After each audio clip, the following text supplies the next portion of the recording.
Hispanic Heritage Month is important because it allows us an opportunity to celebrate the history, the culture, and the contributions of many Hispanic and Latin Americans. Hispanic Heritage Month is extremely important because it not only validates the independence of several Hispanic countries, but it also allows us the opportunity to look at the contributions that Hispanics have made.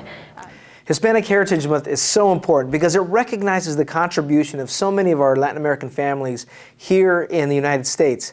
And the reality is that Hispanic Heritage Month started in 1968 by Lyndon Johnson to recognize the veterans and others who had served in our armed forces. Many veterans who fought in our wars prior were not being recognized and respected here after serving our country. So later on, Ronald Reagan created the Hispanic Heritage Month itself. First started off as a week, and it coincides with the many Independent Day movements of Mexico, Guatemala, Chile, and many other Latin American countries.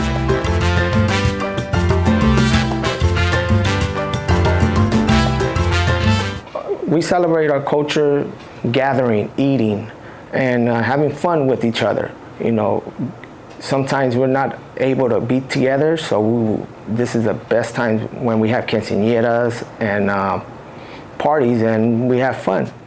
We don't really celebrate it because we always are doing something with our families during like Christmas times and stuff like that. We always do traditional making tamales. You know, through the year we make pozole, menudo, stuff like that. You know, try to tell my kids about how my grandparents and my mom and dad were the hard workers, and this is what they did it for.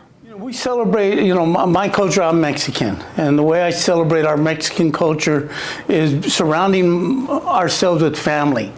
For me, we have a saying in my immediate family that says, familia siempre, family always, right?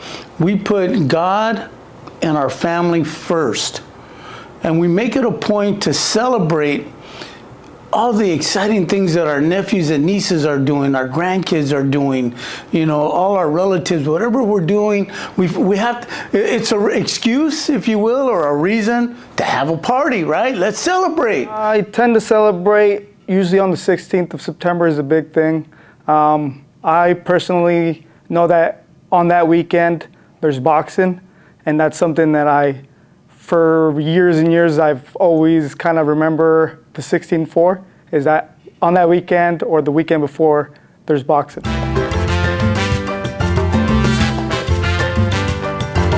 By sharing our history, sharing the knowledge, by asking questions, and simply by wanting to be a part of a tradition, of a celebration. There's many events that are happening nearby, even at work. Be part of the celebration. It's very important to start from home, right? Educate our children to have a better understanding about our heritage. Music and food is a great place to start. I think everyone can really relate to that and have a good time with that. But I think also being advocates for Hispanics as well is a great way to celebrate our culture. You know, even having a little bit more patience with someone that has a language barrier, helping them feel seen and validated for their culture and for where they come from, that's a huge part of it that definitely makes an impact. They could just come over to the Cisneros family and have some carne asada, mariachis, and just come and enjoy. That's all they have to do. I think a good way for others to celebrate Hispanic Heritage Month would be maybe coming over to a Hispanic's house.